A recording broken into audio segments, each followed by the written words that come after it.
Welcome back to our channel, everybody. How have you guys been doing? I hope you guys are doing fine. And this channel is Tech It Simple.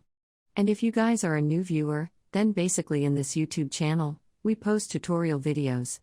And today's tutorial video is as the topics that we're going to be teaching you guys how you guys can log into UWM mortgage account. Now UWM is a website, which provides you mortgage, and mortgage in simple terms is known as loan. So it's a loan providing website. Alright, now with that said, let me show you guys how you guys can log into it. But before that, don't forget to hit the like and subscribe to our YouTube channel Tech It Simple, and let's move on, shall we?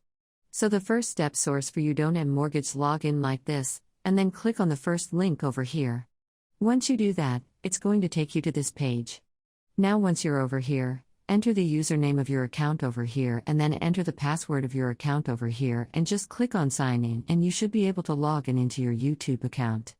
Alright, so UWM means United Wholesale Mortgage. Alright, so don't forget to hit the like and subscribe, and see you guys my next video. Bye bye until then, everybody.